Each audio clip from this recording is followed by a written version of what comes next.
Boa tarde, turma. Vamos aqui para mais uma aula de português. Eu espero que todos estejam muito bem. Hoje a gente vai dar continuação ao assunto que a gente parou no livro, certo? A gente vai continuar na página 20, na abordagem da segunda leitura do texto 2. Mas antes disso, eu queria falar um pouco a vocês, um pouco da metodologia que a gente vai trabalhar nessa disciplina. Vai ser o seguinte, nesse primeiro momento, enquanto vocês estão assistindo ao vídeo, eu vou estar indo lá no WhatsApp de vocês, não se preocupem, não vou levar bronca. Mas eu vou chegar no WhatsApp de vocês e vou estar passando as correções. Eu acho importante isso, porque não é interessante só que eu corrija e deixe para lá. Eu quero estar passando para vocês as correções, o que eu acho que dá para melhorar, o que dá para dar um direcionamento melhor, tá bem? Então, até quem mandou as atividades até hoje, do nono ano, eu vou estar indo lá, vou pegar as atividades que vocês mandaram, eu vou passar um pequeno feedback, tá? Vou passar uma pequena avaliação, dizer a vocês o que está ok, o que está correto, o que está muito bom, o que dá para melhorar, certo? Esse tipo de coisa. Dado esse direcionamento, hoje, a gente vai, como eu já disse, a gente vai continuar na página 20 do livro, mas antes de fazer a transição, eu gostaria de dizer que hoje a gente não vai ter um trabalho tão aprofundado no livro, a gente vai trabalhar alguns exercícios, tá? E aí a gente vai pular algumas páginas e vai dar início à gramática. Por quê, professor? Porque o livro ele vai começar dando uma gramática a vocês diferente da que eu gostaria. Na verdade, o livro não está errado, mas dado todo o momento que a gente vive, todo o contexto de pandemia, esse contexto meio caótico que a gente está no meio, eu entendo que tenham certas necessidades, que tenham certas nuances, certos assuntos que vocês ainda não pegaram por conta desse momento. Então, em tese, nós estamos um pouco atrasados ao que o nono ano normalmente seria. Isso é uma coisa ruim, mas dá para consertar. É só todo mundo querer. Dado esse direcionamento, mais uma vez, a gente vai continuar o livro, eu vou fazer uma pequena pausa no livro e a gente vai começar a estudar um pouquinho da gramática, certo? Inclusive, a gente vai continuar dando trabalho, a gente vai dar continuação ao trabalho do professor Jonas em classes gramaticais e depois a gente volta para o livro, certo? O livro vai querer abordar com vocês a gramática de predicativo do sujeito, ok? Então, vamos lá para a primeira transição. Espero vocês na página 20.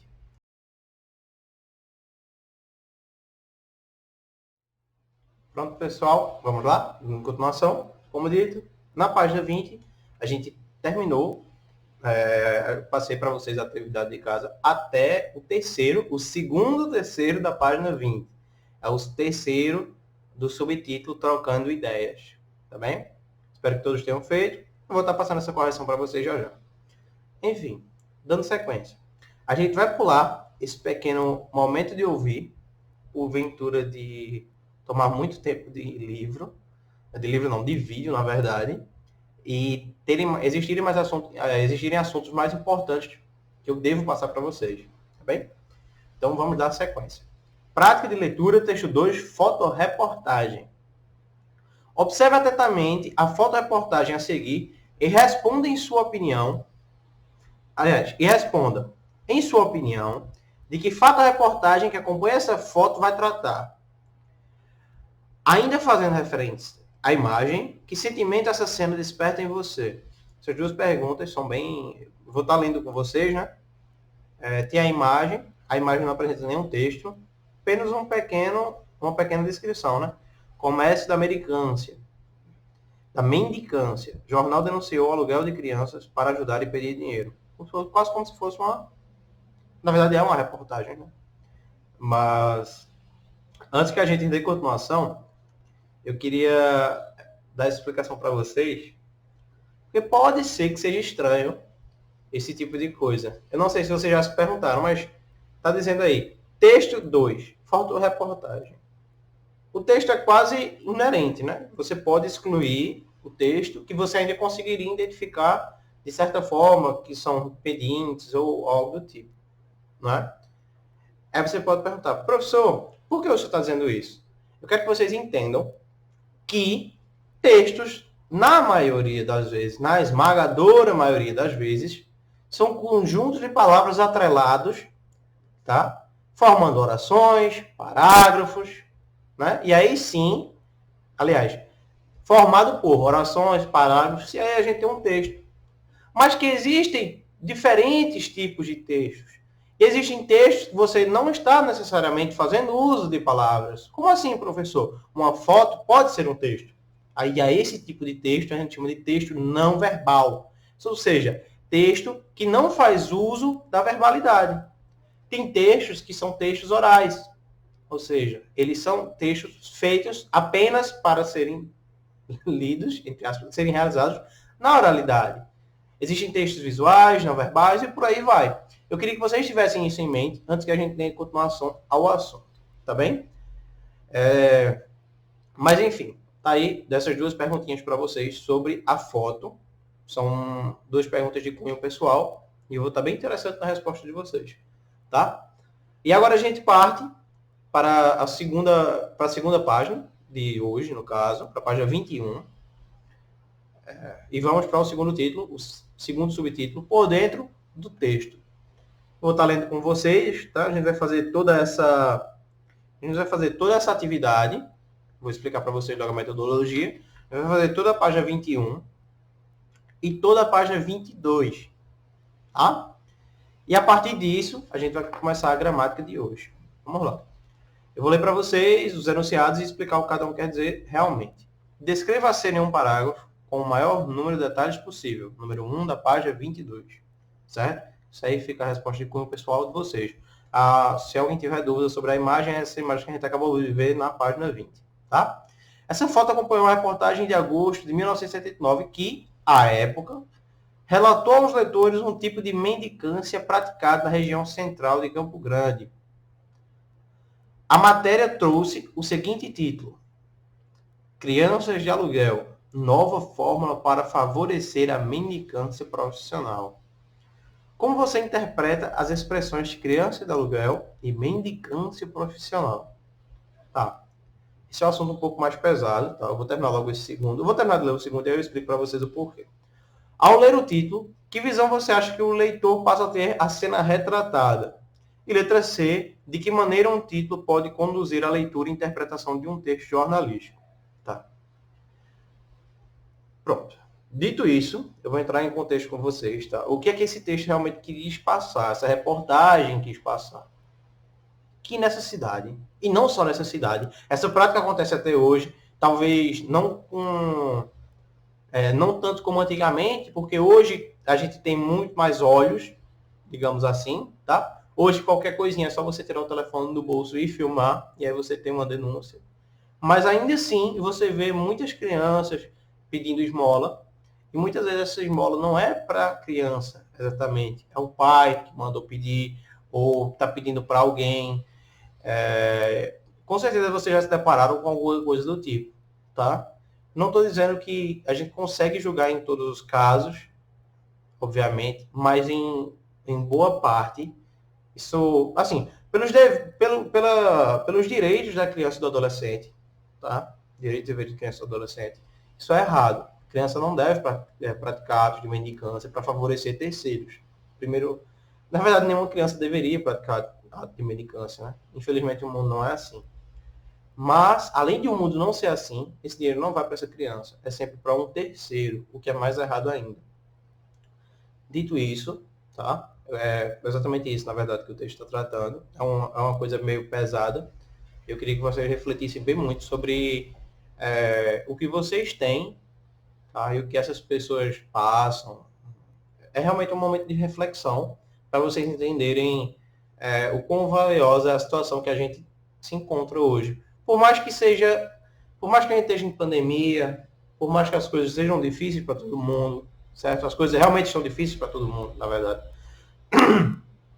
Mas ainda assim a gente deve ser grato, porque tem gente que está muito pior do que a gente.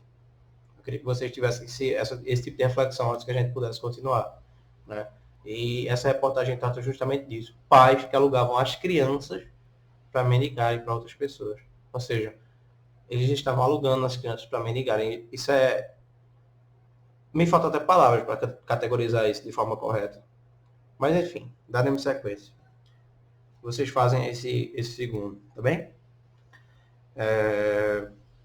Terceiro, a fotografia é um recorte da realidade, ou seja, a imagem retratada é parte de uma cena, de um lugar, de um contexto selecionado pelo fotógrafo para ser registrado. Por que a fotografia, apesar de ser um instante da realidade, possui tanta força expressiva? Explique sua resposta. Tá. Mais uma vez, isso é meio que de um cunho pessoal. Mas o que ele está perguntando para vocês é o seguinte. Por que, de alguma forma, essa imagem, se a gente chegasse aqui, tapasse a descrição da reportagem, porque a reportagem é importante, mas de alguma forma, mesmo que a gente tapasse a reportagem, a gente saberia o que o texto quer dizer. O texto, a foto, no caso. A foto quer dizer. Por que ela tem essa força expressiva tão grande? É porque é uma cena forte? É porque mostra isso, mostra aquilo? É uma característica de cunho pessoal e é isso que o livro pergunta, tá? Vamos adiante. E aí, tem um pequeno textinho sobre o que eu falei para vocês. Eu vou estar lendo isso novamente. Tá? Como você pôde observar, a fotografia não acrescenta palavras, só imagens. Já o conto é composto apenas de palavras. Embora a fotografia e o conto sejam diferentes, foi possível interpretar o que quiseram transmitir. Por esse motivo, podemos dizer que fizemos uma leitura do conto e uma leitura da fotografia. Quando um texto possui imagens e não possui palavras, dizemos que ele é um texto não verbal ou visual. Quando possui apenas palavras, é chamado de texto verbal. A fotografia é um texto visual, sendo uma representação da realidade, ultrapassa a própria imagem fotografada. Ou seja, vejam, porque interessante isso aqui, né? Por que o livro diz que, sendo a representação da realidade, ela consegue, algumas fotografias, algum texto, fotografias usadas como texto, conseguem ultrapassar a própria imagem fotografada. Eu não estou aqui me referindo à foto que você tira, por exemplo, no Instagram e coloca no WhatsApp, parará, um TikTok, esse tipo de coisa. Mas uma fotografia que exprime um sentimento. Tá? Por exemplo, você está muito cansado, muito cansado. Isso aí são coisas que o pessoal de marketing estuda e absorve bastante. Você está muito cansado. Aí você vê um folheto, uma praia maravilhosa. Eu acho que você já viu esse tipo de anúncio. Uma praia maravilhosa, um outdoor com aquelas dunas, aquelas paisagens bem bonitas. Aí você diz, poxa, acho que eu estou muito cansado, acho que eu preciso descansar. Você, olhando aquela foto, você atrela o sentimento o sentimento de descansar, de relaxamento, a uma viagem, a uma praia, esse tipo de coisa. Não só a coisas de cunho negativo, como foi a imagem, tá? Essa imagem em questão. Tem outros tipos de imagem, outros tipos de texto. Mas enfim, vamos adiante que o tempo ruge, tá? O quarto, em sua opinião, uma mesma fotoreportagem poderia ser utilizada em outro tipo de abordagem para o tema mendicância? Explique. Tá, mais uma vez, essa é a resposta de cunho pessoal. Tá? Quinto, leia a explicação a seguir. O conto é uma narrativa curta, em forma de prosa, mas não é apenas a extensão do texto que o determina como tal. Embora seja um texto breve, apresenta a capacidade de síntese e densidade em que o qualitativo se sobrepõe ao quantitativo. É como se um clarão iluminasse uma cena e se registrasse um recorte com toda a sua complexidade. Com base nessa explicação, responda: é possível perceber semelhança entre a fotografia e o conto? Explique. Veja que aí, essa explicação, ela meio que já entrega a resposta de vocês, tá? Esse finalzinho, ele já explica. É como se um clarão iluminasse uma cena e se registrasse um recorte com toda a sua complexidade. Fica aí, é quase um spoiler da resposta, né? Vai de cada um, no caso agora, dar a explicação, mas é quase um indicativo da resposta. Vamos um pouquinho adiante. Temos aí o conversa entre textos, tá? Hoje a gente vai fazer muita atividade, muitas atividades mesmo. Vocês devem estar quase querendo bater em mim, mas infelizmente, ou felizmente, na verdade, bem graças a Deus que a gente está tendo aula de português, seus danados. Mas, felizmente, é o que temos para fazer. Mas a gente ainda vai pular. Não se assuste com esses 12 exercícios da página 23, a gente vai pular, até porque seria interessante para trabalhar com vocês, mas eu entendo que não há tempo hábil e há coisas um pouco mais importantes. A gente tem que trabalhar com prioridade nesse tempo curto. Não dá para agarrar o mundo com nossas mãos pequenas, não é? Enfim, continuando, página 22, Subtítulo: Conversa entre textos. Número 1. Observe o cartaz a seguir, que ilustra uma notícia de 7 de julho de 2018 sobre uma campanha realizada na cidade de Dourados. Vamos lá. Convite. Convidamos para o lançamento da segunda etapa da ação Não Dê Esmola, Promova a Cidadania. Esta campanha é realizada pela Prefeitura Nacional de Dourados, através da Secretaria Municipal de Assistência Social, tem por um objetivo ressignificar o projeto futuro de crianças e adolescentes em situação de mendicâncias na Rua de Dourados, através de inserção e acompanhamento da rede de proteção e da sensibilização da sociedade sobre a importância de não dar esmolas, pois essa atitude perpetua o ciclo da pobreza. Isso é bem complicado, isso aí. Bem complicado. Mas enfim, tá aqui o texto, né? E as imagens, enfim. Qual é o objetivo dessa campanha? O primeiro pontinho que está aí. Aí a resposta é um pouco de cunho pessoal, mas está bem claro, na verdade, o significado, né? Segundo, descreva as imagens que ilustram o cartaz da campanha, considerando o primeiro plano e o plano de fundo. Ou seja, o primeiro plano é essa mão, tá? E o plano de fundo são aquelas criancinhas atrás. Qual é a ideia que o texto quer passar fazendo esse uso de imagem? Tá bem? Terceiro, de acordo com o texto da campanha, a atitude de dar esmolas perpetua o ciclo da pobreza. O que você pensa sobre isso? Resposta de cunho pessoal. Se vocês tiverem mais alguma dúvida, algum mais conceito um pouco mais aquém realmente do texto de português, se tiver alguma dúvida, vocês podem tirar essa dúvida comigo no privado, tá bem? Mas é uma resposta de cunho pessoal, mais uma vez. Quarto, considerando o tempo decorrido entre a publicação da reportagem e da foto que a acompanha, agosto de 1979, e a data de lançamento de uma campanha que trata do combate à mendicância, julho de 2018, ou seja, uma foi em 79, a outra foi em 2018, ou seja, 3 anos atrás. Nem 3 anos direito, né? 2 anos e pouco. E a data de lançamento de uma campanha que trata do combate à mendicância, não foi isso mesmo, em Mato Grosso do Sul. Responda. O que é possível inferir sobre o problema de mendicância nesse estado? Resposta pessoal, tá? Mas que tá bem direcionada. Se vocês não entenderam, tá? Se a gente voltar um pouquinho, vocês conseguem ver o seguinte. No segundo da página 21, ele diz assim: essa foto acompanhou a reportagem de agosto de 1909, que à época relatou aos leitores um tipo de mendicância praticado na região central de Campo Grande. Esse MS, que eu deveria... Não sei porque eu não falei, eu acho que acabei esquecendo. Esse MS, assim como o PE é a sigla de Pernambuco, o MS é a sigla de Mato Grosso do Sul. Tá bem? Dando sequência. E voltando, né? E aí esse convite é justamente de Mato Grosso do Sul também, tá? Na mesma cidade. Exatamente na mesma cidade. E aí ele quer que você diga o que é que dá para inferir sobre esse tipo de comércio, né, nesse estado. Aliás, desculpa, não é na mesma cidade não. Uma foi em Campo Grande e na outra foi em Dourados, né? Bem depois, mas foi em Dourados. E aí ele pergunta o que é que dá para inferir sobre o problema da mendicância nesse estado. Resposta de cunho pessoal, mas aí eu queria que esteja bem claro para vocês explanarem o que significa. Correto? Dando sequência, letra B. Esse problema é específico de um estado ou se estende aos demais estados brasileiros? Explique. Essa é pessoal, mas acho também que está bem na cara sobre o que é a resposta, né? Eu acho que vocês já se depararam com isso na realidade de vocês. É uma realidade, infelizmente, tá? Infelizmente, que anda muito presente na nossa vida. É uma realidade muito presente, digamos assim, a gente consegue ver com uma certa frequência. Então, eu acho que está bem notória aí a resposta, né? Tá bem claro. Enfim, dando sequência. Nesse quinto e último, ele pede que você relacione aquele texto do vídeo passado, certo? Do cara que aparentava ser um mendigo, dessa fotoreportagem e dessa última campanha. Tá? Esse convite de não dar esmola, dessa campanha de não dar esmola a crianças. Tá? Ele quer saber a relação entre esses três.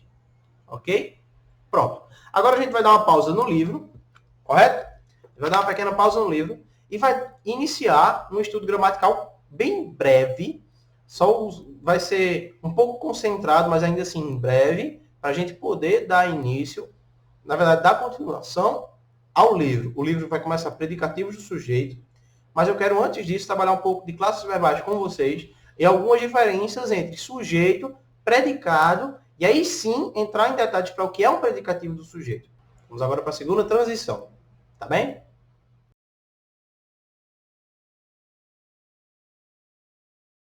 Pronto, pessoal. Agora damos início à gramática exatamente. Vocês estão vendo aí na tela o material de um site que eu gosto bastante de conferir. Né? Eu estudava bastante por esse site e vou estar mostrando para vocês algum... Se vocês quiserem, eu posso deixar esse site no próprio WhatsApp para vocês terem acesso na bio desse vídeo. Tá? De qualquer forma, vamos adiante. Hoje trabalharemos classes de palavras, e aí eu quero saber de vocês, ao término do vídeo, tá? E aí, antes de entregar as atividades, importante isso, eu saber se vocês têm dificuldade em relação a conseguir distinguir a qual classe cada palavra pertence. Isso é bem importante para a continuação do assunto. Então, peço que vocês deem que vocês, após o vídeo, e antes de entregar as atividades, vão lá no meu PV, me digam se tem palavras que você tem dificuldade, ou em qual classe de palavras vocês têm dificuldade em identificar, tá bem? Não é um assunto tão fácil quanto parece, e é por isso que você vê adultos errando até hoje, tá? Se fosse fácil, todo mundo já sabia. Não é. Mas, enfim, dando sequência. A primeira classe que eu quero que vocês vejam, que vocês estão vendo aí, que vocês observem, na verdade, não vejam, tem diferença. Quero que vocês observem, está aparecendo para vocês, é substantivo. Tá? Segundo aqui a própria descrição, substantivo é a palavra que nomeia os seres em geral, desde objetos, fenômenos, lugares, qualidades, ações, entre outros. Tais como Ana, Brasil, beleza. Exemplos de frases com substantivo. A Ana é super inteligente. O Brasil é lindo. A tua beleza me encanta. Pronto, e agora vocês têm aqui, nessa breve explicação, que há vários tipos de substantivos, isso é bem importante vocês saberem. Tá? E está aí escrito: comum, próprio, concreto, abstrato, coletivo. Professor, desconheço tais palavras, tais tipos de substantivos. Não tem problema não, explico para vocês. Comum, geralmente explica coisas, nome de coisas, frutas, objetos inanimados, digamos assim, mas que não tem nome próprio. Tá? Já o substantivo próprio, ele indica o nome de uma pessoa, de um lugar, de algo que tem importância a ponto de ter um nome próprio, tá? Escrito com letra maiúscula, geralmente. Por exemplo, o Brasil. Brasil, nome de um país. Por isso, letra maiúscula, nome próprio. Geralmente não, sempre esses nomes próprios vão vir com letra maiúscula escrita, tá? Nomes locais, enfim. Pessoas locais, acho que só. Não, deve ter mais algum e eu não estou lembrado. Mas todo nome próprio, substantivo próprio, é daí que vem o nome, inclusive. Comum é todo o resto, na verdade. Substantivo de é o que dá nome a objetos, o que dá nome a coisas em geral, tá? E concreto e abstrato, a gente vê aí uma certa dicotomia, uma certa diferença, que é o seguinte: o concreto é algo que é palpável, é algo que existe. Por exemplo, um estojo, certo? Estojo, nesse caso, é um substantivo, ele é um substantivo comum e concreto. Ou seja, comum porque não é o nome dele, um estojo não se escreve com letra maiúscula, não tem um nome estojo, é só a coisa. E é concreto porque ele é palpável. Palpável, se vocês não souberem, é algo que você pode tocar, tá? Certo? Tem outras coisas que não são tão... que você não pode tocar, mas ainda assim são coisas. Por exemplo, fachada de um prédio. É um substantivo, né, que você não consegue tocar exatamente, mas ainda assim é palpável, que existe. E o contrário, ou seja, o abstrato, é algo que não existe. O que existe é a ideia, o conceito sobre. Por exemplo, eu vou dar um exemplo que é até de certa forma famoso, tá? E aí vocês vão ver que a mesma palavra pode significar em dois casos, pode entrar em duas características diferentes. Por exemplo, ganhou uma aliança de prata. Nesse caso, aliança é um substantivo concreto. Por quê? Porque é aliança, eu me refiro ao anel que você coloca no dedo. Agora, se eu digo, os países formaram uma forte aliança, Os países não se juntaram para formar um anel. Eles se juntaram para se comunicarem e colocarem as ideias em comum e trabalharem em prol delas. Entendem a diferença? E o coletivo nada mais é do que o coletivo dos substantivos, por exemplo, uma matilha, coletivo de cães, uma manada, coletiva de elefantes, por aí vai. Certo? Dando sequência, vamos ao verbo, bem importante também, é a palavra que indica ações, estado, fenômeno da natureza, tais como sairemos, corro, chovendo. Exemplos de frase com o verbo. Sairemos esta noite? Corro todos os dias. Chovendo, eu não vou. Os verbos são classificados em regulares, irregulares, defectivos e abundantes. Aqui não é tão interessante eu entrar em detalhes com vocês, de algo mais aquém, mas regulares e irregulares, basicamente, são... Regulares são os verbos que seguem aquela conjugação natural, tá? Por exemplo, eu corro, tu corres, ele corre, nós corremos, nós correis, eles correm, certo?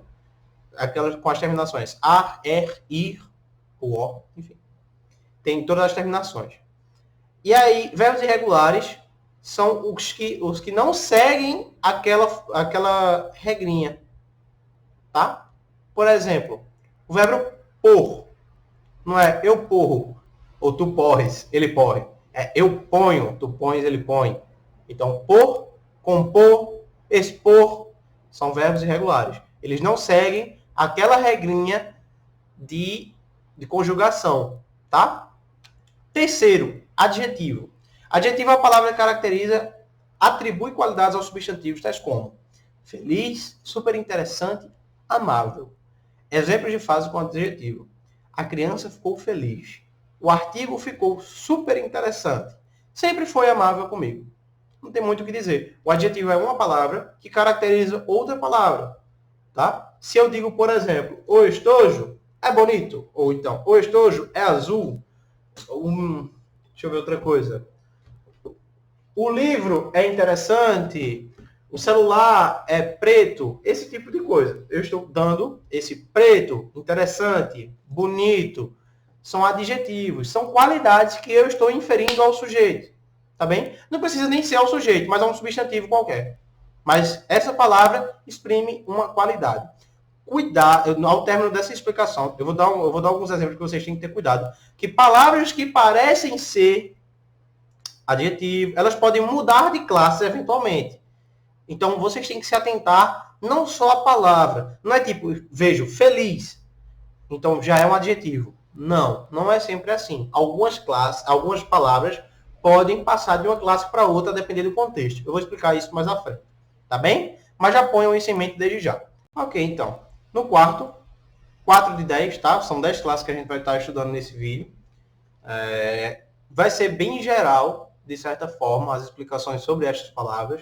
E é por isso que é importante o feedback de vocês, a resposta, se vocês têm alguns problemas de saberem o que cada um é exatamente, aí eu posso pegar um vídeo só para trabalhar classes gramaticais com vocês, tá bem? O intuito hoje era terminar uma parte do livro e continuar essa parte gramatical antes da sequência gramática do livro. Mas, porém, contudo, entretanto, se vocês tiverem muita dúvida nesse assunto, e é importante a sinceridade de vocês quanto a isso, para a gente não ficar atrasado, tá? Nem passar despercebido. É importante vocês saberem isso, muito importante.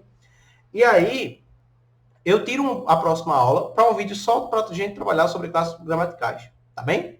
É bem mais profundo que isso aqui. Mas em tese era para ser um repasse, uma revisão. Vamos ao quarto, eventualmente. Pronome é a palavra que substitui ou acompanha o substantivo, indicando a relação das pessoas do discurso, tais como eu, contigo, aquele. Exemplos de frase com pronome. Eu aposto como ele vem. Contigo vou até a lua. Aquele tipo não me sai da cabeça. Há vários tipos de pronomes. Pessoais, possessivos, demonstrativos, relativos, indefinidos e interrogativos. E aí, se vocês não lembram, eu posso lembrar a vocês alguns desses aí, tá? Por exemplo, os pessoais são esses que a gente conjuga os verbos, né? Eu, nós, tu, vós, eles. Esse tipo de pronome, tá? E aí, os possessivos são os que indicam posse de algo. Meu livro, meu estojo, minha lanterna, minha lâmpada. Esse tipo de coisa. É o que exprime possessividade. Já o demonstrativo é o que demonstra algo. Por exemplo, aquela caneta, este estojo, este lápis, essa Essa pizza. Eu estou bem escasso de exemplos hoje. Mas enfim, dando sequência. Temos os indefinidos, que geralmente indicam algo que é geral, tá? Por exemplo, tudo, algo, nada, ninguém, nenhum. Eu não estou especificando, então é um pronome indefinido, tá bem? Mas aí lembre-se que tem palavras que transitam entre as classes. Então, nem sempre essas frases vão estar exprimindo a função de pronome exatamente. Elas podem transitar entre as classes. Coloquem isso em mente. Tá? Os relativos, qual, o que, cujo, onde, quanto, quantas, é relativo a outra coisa. Tá? Por exemplo, esse estojo é tão belo, tal qual o outro. Ou hoje. Telefone falando comigo. Esse estojo, cujo dono é Manuel, é azul, por exemplo. E assim vai. Esses são os pronomes relativos. Espero que vocês lembrem disso. Mas se não lembrar, também não tem problema não. Tá bem? E por último, os interrogativos são aqueles que, quem, qual, quais. E aqui vocês já podem ver a dicotomia. Eu disse a vocês que também era relativo, mas tem diferença entre o que interrogativo e o que relativo. Professor, como eu saberia a diferença? No contexto. Tá bem? Por exemplo, como é que eu posso dizer? Se vocês têm esse livro, que é de português, ele, nessa frase, esse livro que é de português é do 9º ano. Esse que exprime uma sensação de relatividade, porque eu estou dando relação a ele, que é de português. Tá? Estou dando uma relação de relatividade. Já os interrogativos, eu vou estar exprimindo uma pergunta, uma dúvida, um questionamento. A que esse livro se refere? Esse tipo de coisa. Certo? Então, tudo depende do contexto. Seguindo em frente, acho que a gente já se alongou bastante, na verdade, em pronomes, mas os outros são bem simples também. Artigos nada mais são do que o, as, uns, uma. É uma palavra que antecede o substantivo, certo? E aí eles podem ser definidos e indefinidos.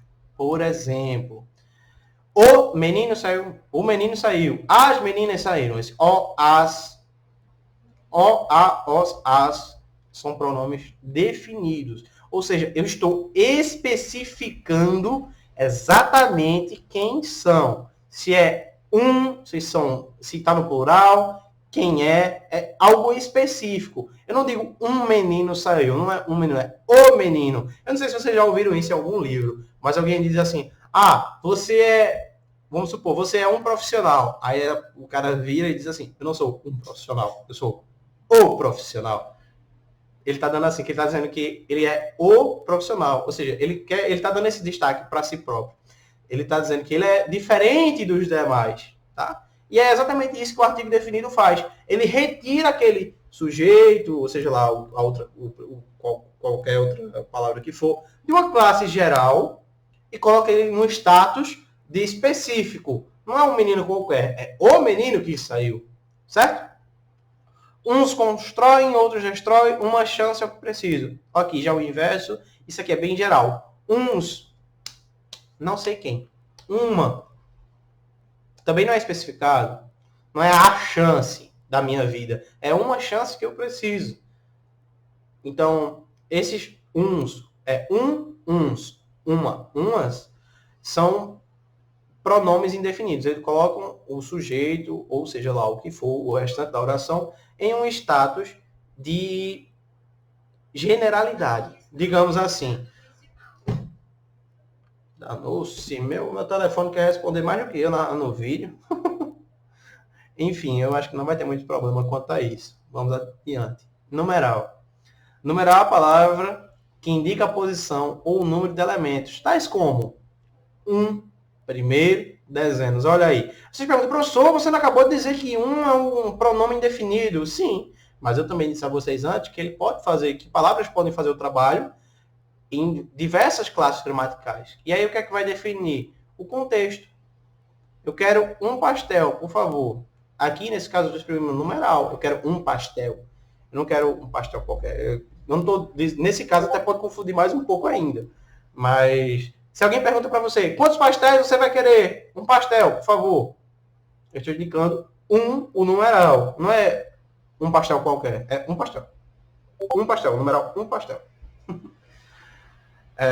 Mas não só isso. Ele também indica ordem. Nesse caso, primeiro as damas. Segundo... primeiro as damas. Primeiro mulheres e crianças, segundo os homens. Exatamente. Essa é a frase do Titanic. Isso aí. Mas indica ordem. Terceiro, quarto, 11º.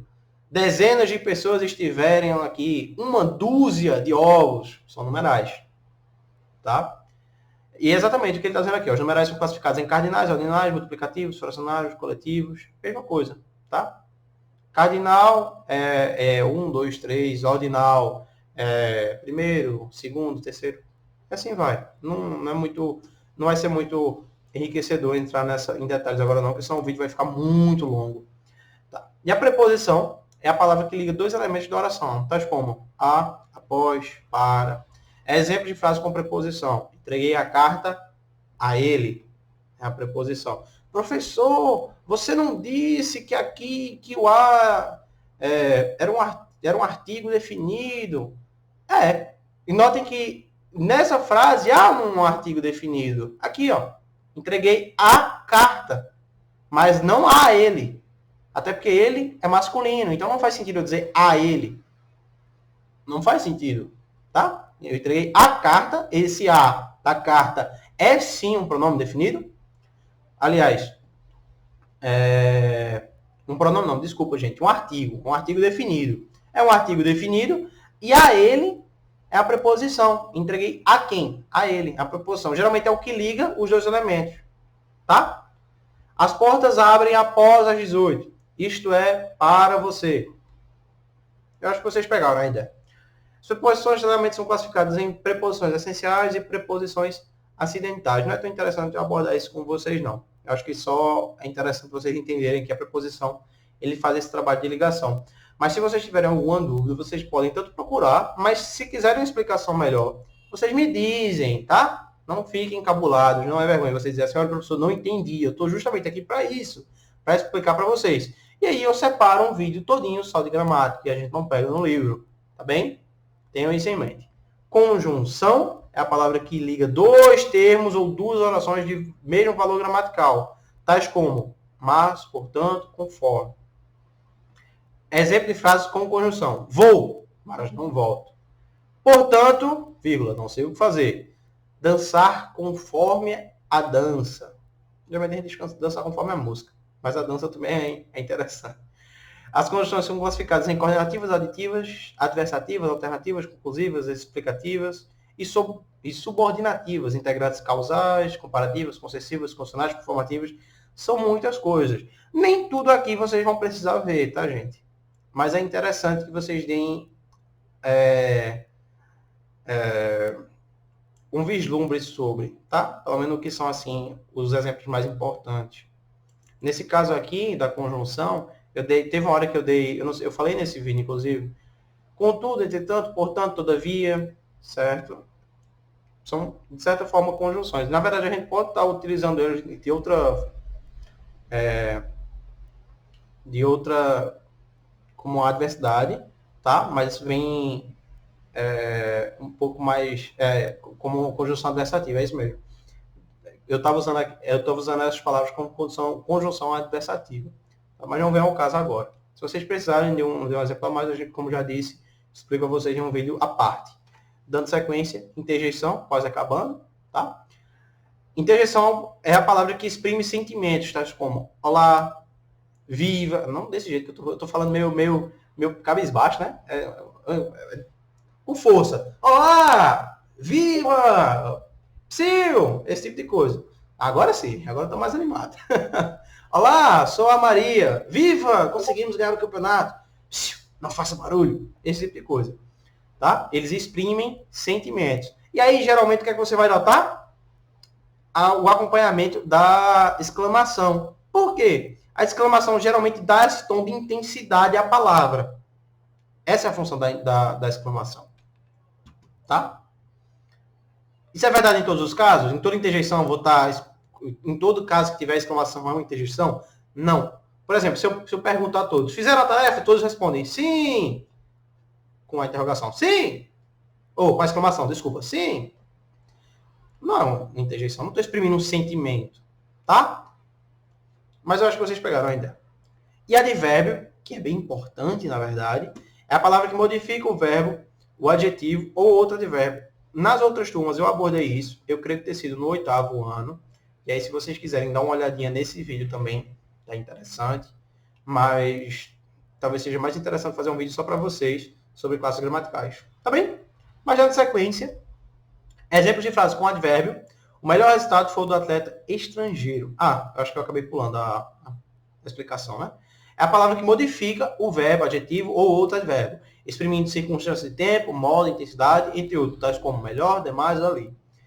Geralmente, esse advérbio indica como uma circunstância, indica algo causal da oração. É algo situacional da oração, a característica situacional. Como assim, professor? Por exemplo, o melhor resultado foi o do atleta estrangeiro. Por exemplo, o segundo agora. Não acha que trouxe folhas demais? O restaurante é ali. Ali é um advérbio de lugar, por exemplo. E aí você tem diversos, por exemplo, modo, intensidade, lugar, tempo, negação, afirmação e dúvida. Sim, é advérbio de afirmação. Não, advérbio de negação. Dúvida, talvez. Quiçá. Quiçá, acho que vocês não ouviram. Escreve Q-U-I, C cedilha A, quiçá, mas também significa talvez. Provavelmente, e aí eu já entro em outro assunto, porque geralmente advérbios que terminam em ente, mente, constantemente, frequentemente, esse tipo de coisa. Aliás, deixa eu ver outro exemplo. Mas eu acho que na maioria, todos que terminam em mente, eles são de modo, tá? São advérbios de modo. Mas, por exemplo, provavelmente é um advérbio de dúvida. São poucas exceções, tá? Mas geralmente, quase acho que 90% dos advérbios, talvez até mais, terminados em mente, são classificados como advérbios de modo. Intensidade. Você não acha que comeu demais? Eu estou em demasia. É intensidade, tá bem? E assim vai. E aí, o que eu quero mostrar para vocês agora é a diferença que uma palavra pode... Porque uma palavra pode pular de classe em classe. Por exemplo, se eu chacoalho alguém, eu chego para você. Coragem, homem! Estude! Coragem! Interrogação. Eu estou exprimindo o quê? Eu estou fazendo uma ideia de interjeição. Tá? Eu estou passando essa ideia de esse sentimento. Coragem! É interjeição. Interjeição. Agora, se eu digo, o estudante é corajoso, aí ele já é um adjetivo, é uma qualidade do estudante. Estão entendendo? Deixa eu ver outro. Falta a coragem.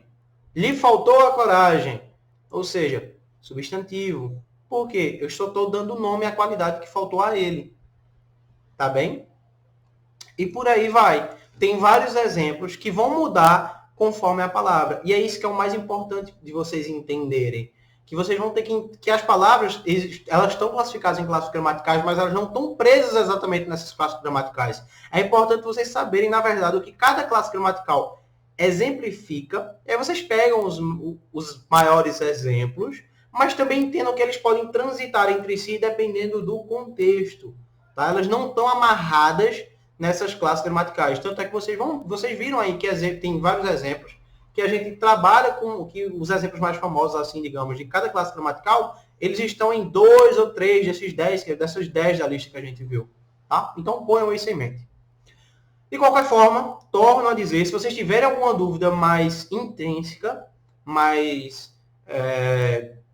vocês realmente tiverem dúvida nesse assunto, vocês, por favor, falem, deixem-me saber, tá? E aí eu vou poder tomar as medidas, criar um vídeo novo só sobre isso, um pouco mais aprofundado. Se não, se eu não tiver resposta suficiente, a gente dá sequência ao assunto, ao livro, e entramos em... Eu não creio que nesse vídeo dá para a gente ver predicado, sujeito, tá? Predicado, sujeito e predicativo do sujeito.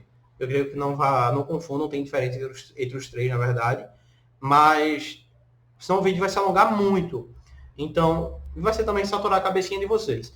Então, eu creio que até por enquanto está tudo bem. E agora a gente parte para terceira transição. E no próximo vídeo a gente faz esse tratamento. A gente faz o inverso. Em vez de começar no livro e partir para a gramática, a gente faz o oposto. A gente parte para a gramática e depois, em sequência, vai para o livro. Tá bem? E o livro também não deixa de tratar a gramática, mas aí sim a gente vai tratar a gramática do livro. Certo? Vamos agora para a última transição.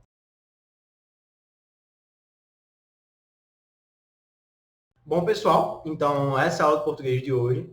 Eu sei, ficou bem extensa, além das atividades, muita explicação. De qualquer forma, eu quero que vocês entendam também que a gente tem que correr, a gente está contra o reloginho, tá? A gente está meio que atrasado, não por culpa da gente, não coloquem isso em mente, mas por toda situação que a gente está, né? Toda situação meio caótica de pandemia e tudo mais. Ponham isso em mente, tá? Dito isso, a gente não pode ficar parado, a gente tem que correr atrás de prejuízo, apesar de não sermos a gente os causadores de tal situação, certo? Então, colocando isso em mente, a gente dá sequência. Sei que foi bem extenso, vai ser, não é cansativo, mas foi bem prolongado para os padrões que a gente tem normalmente dos vídeos, tá?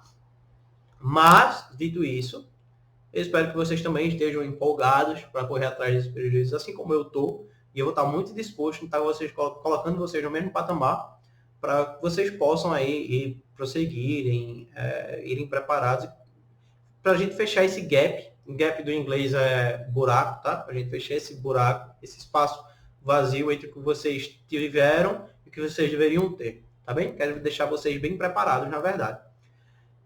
Mas dito isso, eu queria agradecer mais uma vez a presença de todos que puderam assistir o vídeo, tá?